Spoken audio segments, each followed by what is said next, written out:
Amikor a jurtát építettem, végül is ami tetszett a Jurta Manufaktúra projektben, az, hogy ők mégis valamilyen szinten házszerűvé építik. Ez azt jelenti, tehát olyan szempontból, hogy sok a szigetelés, ugye nálam sok a nyilászáró, tehát hogy a kilátás miatt én akartam nagy teraszajtókat, és végül is emiatt döntöttem mellettük, mert ugye én tehát egy komfortos jurtát szerettem volna, nem ezt a hagyományos, kicsit nomádabbat, hanem végül is egy komfortosat, ahol életvitelszerűen lehet élni.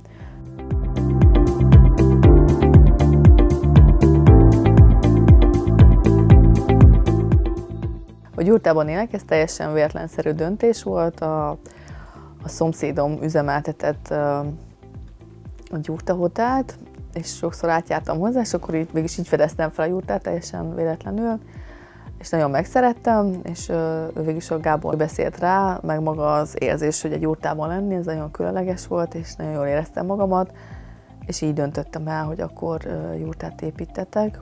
Gábor ugye üzemelteti a Jurta Manufaktúrát, és így fedeztem fel őket. És aztán én nem is kerestem többet, mert annyira egyértelmű volt a döntés, tehát hogy volt ez a könnyen ment az energia, jól megértettük egymást, igaz, én lassan döntöttem, ebben ilyen voltak problémák, de tehát hogy teljes bizalmi kapcsolat kialakult, és így kerültem a Jurta Manufaktúrához. Nagyon szeretek a jurtában lenni, tehát hogyha csak tudok, akkor mindig jövök le ide. Nagyon jó az atmoszférája, nagyon jókat alszok benne. Persze ez egy kicsit ilyen kísérleti régészet, hogy az Enikő hívta, azért, mert hogy mégis új dolgok vannak, tehát hogy a Gábor mindig itt van és segít, hogyha valami nem úgy működik, ahogy kellene, de nagyon jó tapasztalat.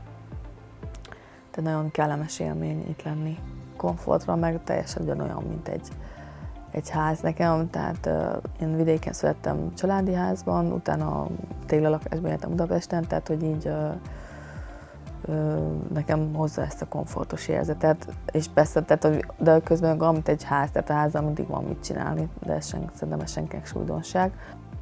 Felmelegedés kapcsán, hogy mennyire melegszik fel egy jurta nyáron, azt én nagyjából tudtam, mert a szomszédomnál ott már volt jurta, tehát miatt elkezdtem volna, én voltam nála. És ami fontos az, hogy ugye van a tündöklő, meg van az ajtó, és ugye ez így nagyon tud cirkulálni a levegő. De ugyan egyébként, hogyha néha bekapcsolom a klímát, az is nagyon gyorsan lehűti, tehát hogy tartja a hideget is, hogyha arról van szó, de egyébként meg tehát így tud mozogni a levegő, ami kellemessé teszi az egészet.